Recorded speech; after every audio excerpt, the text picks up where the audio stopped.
Fala pessoal, estamos aqui para mais um vídeo do canal Historiando e o tema hoje é um certo tabu para muita gente. Vamos falar sobre escravidão e o tráfico transatlântico. Logo de início eu queria trazer alguns dados para vocês. A importância de entender a estrutura do nosso país, já que parte do nosso país é formado por negros. No último censo do IBGE, 51% das pessoas se autodeclararam pardas ou negras. Isso mostra a influência que o tráfico tem nos dias de hoje. Em segundo ponto, Luiz Felipe de Alencastre, em seu parecer ao STF em 2010, afirma que 44% de todas as pessoas vindas no tráfico transatlântico para a América teve como destino final o Brasil. Isso coloca o Brasil como a principal nação no jogo do tráfico transatlântico. E ele usa um número de total de 11 milhões de pessoas retiradas da África. Esse número de quantas pessoas chegaram vivas no continente varia de acordo com a taxa de mortalidade que se aplica para cada estudo. Por isso temos algumas variações, de até 12 milhões e meio de pessoas chegadas vivas, outros utilizam 11 milhões. A princípio temos que entender como era a estrutura da África, mas isso é algo impossível, porque nós não podemos generalizar e imaginar que todas as culturas, toda a estrutura hierárquica de lá era algo homogêneo. Isso variava de reino para reino, região para região. E a maioria dos estudos que se tem e dos textos se refere à África Central, principalmente em Angola. Bom, o primeiro aspecto para tentarmos entender essa região, que é a região central da África, é entender a mentalidade e principalmente a religião. Lá eles eram politeístas, ou seja, acreditavam em vários deuses. Enquanto isso, os europeus chegaram lá com a ideia de um único Deus. Eles eram monoteístas, engajados pela Igreja Católica. Um dos mitos de lá, ou melhor, uma crença, era de que o mar representava o lugar dos mortos. Eles chamavam o mar de Calunga. E a cor da morte era a cor branca. Então imaginem um impacto mental que se teve ao chegarem os europeus em grandes casas flutuantes, pois assim chamavam os nativos africanos, e ao desembarcar com aquelas roupas extremamente diferentes do comum para aqueles povos, ainda mais com a cor da pele branca, ou seja, foram recebidos de forma extremamente exaltada. E é evidente que os europeus se aproveitaram desse momento, se aproveitaram dessa crença. A religião cristã foi recebida, o Deus cristão foi bem recebido, principalmente para os governantes, já que eles eram politeístas e a vinda de mais um Deus não faria mal, ainda mais esse Deus bondoso que pregava aos cristãos.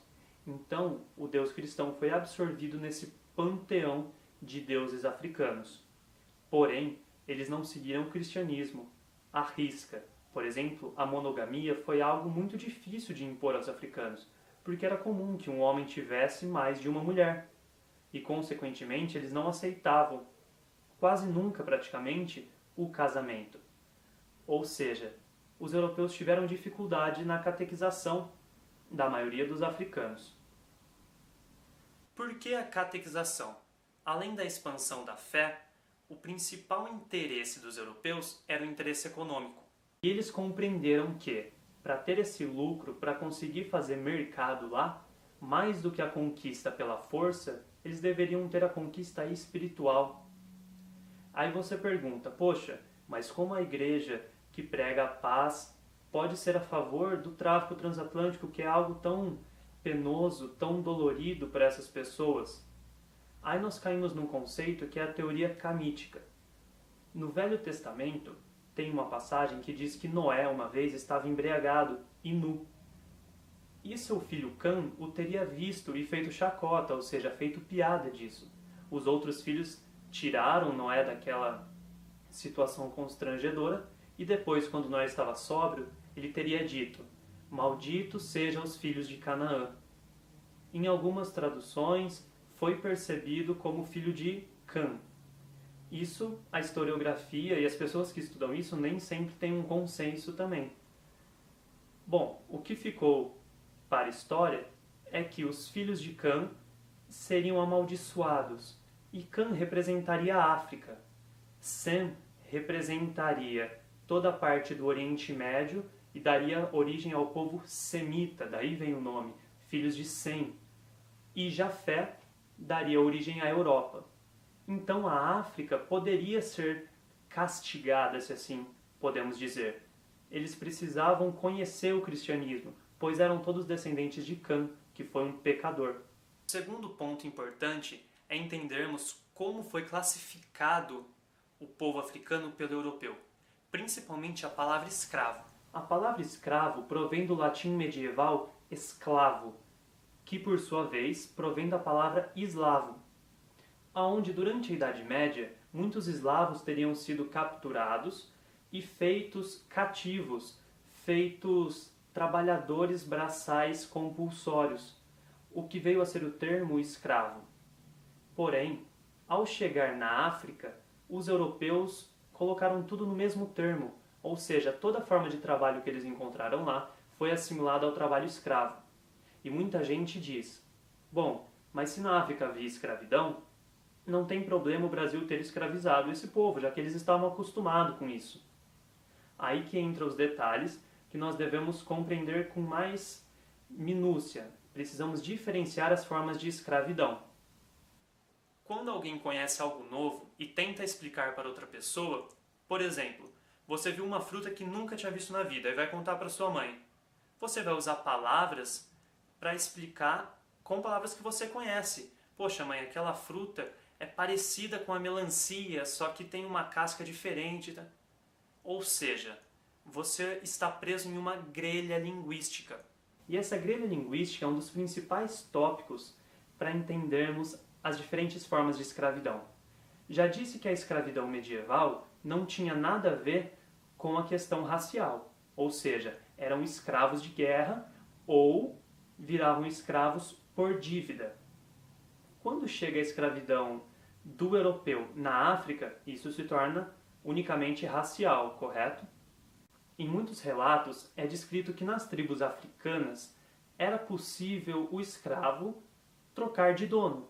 Ou seja, se ele não está satisfeito com o trabalho que está tendo ou com o tratamento, é possível que ele peça para ser trocado. E é evidente que entre os donos de escravo haverá o acertamento de indenizações. Outro aspecto bem interessante é onde um escravo ou uma escrava pode se casar com alguém livre, e o filho desse casal será livre também. Por último ponto, a possibilidade da compra da liberdade, algo que só foi possível no final da escravidão aqui no Brasil. Então era comum que alguns escravos juntassem uma certa quantidade de dinheiro, de riqueza e trocassem por sua liberdade. Um último ponto, então, seria a possibilidade do escravo tornar-se escravo por vontade própria. Alguém que tem dívidas. Por exemplo, você tem dívida com alguém e você não tem condições de pagar. Você teria a oportunidade de se tornar escravo daquela pessoa, trabalhar um tempo para ele e depois de 2 anos, 3 anos, você tomaria sua liberdade de volta. Ou seja, uma escravidão temporária e por vontade própria. Esses pontos mostram que não podemos utilizar o termo escravidão para todos os regimes de trabalho que conhecemos com o nome de escravidão hoje. Ou, se utilizarmos, temos que demonstrar as especificidades de cada região. Um exemplo muito legal é um texto de Mohamed Bakwakwa, ou seja, um texto que conta sobre a vida, a trajetória de um escravo que passou pelo continente africano, América do Sul e América do Norte e, por fim, vai para o continente europeu.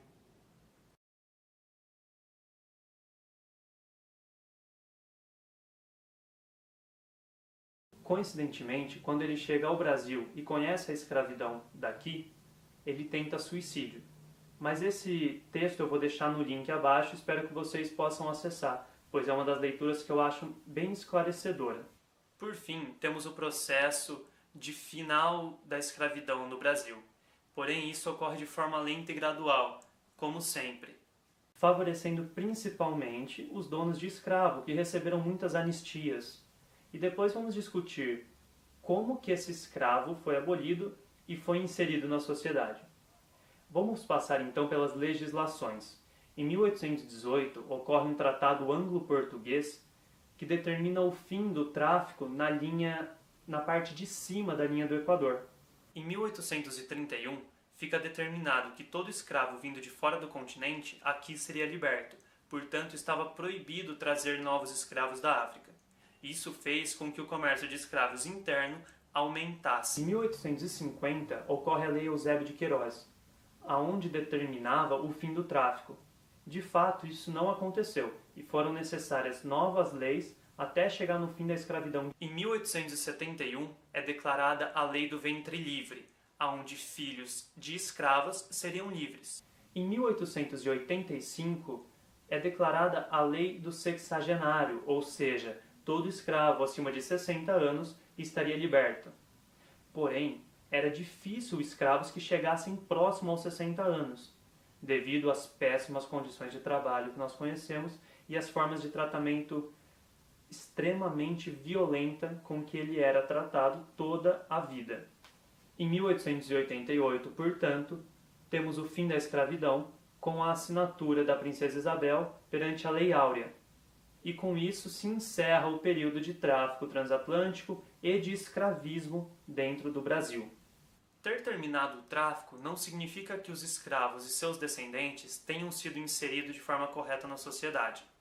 Como o governo anistiou quase todos os donos de escravo e não deu condições para que esses ex-escravos fossem inseridos corretamente na sociedade, nós temos novamente em cascata a desigualdade social se propagando, porque aquele que era escravo e agora é liberto não tem condições de trabalho, ainda é descriminalizado pela sua cor.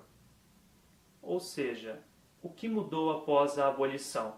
De fato, muitos ex-escravos continuavam trabalhando como se fossem escravos, porque não tinha nenhuma lei que os protegia e era o único emprego em que eles encontravam.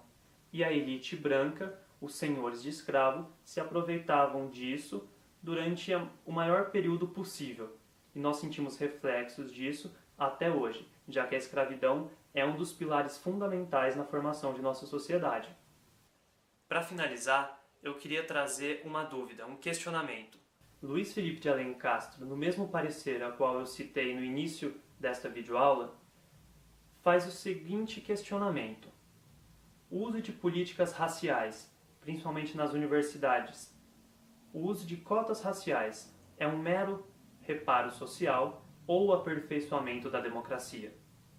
Obrigado por todos que assistiram os vídeos. Peço aos que gostaram que curtam o canal e compartilhem, e os que não gostaram, por favor, deixar críticas para os próximos vídeos a qual vou fazer. Muito obrigado e até uma próxima com mais vídeos sobre história.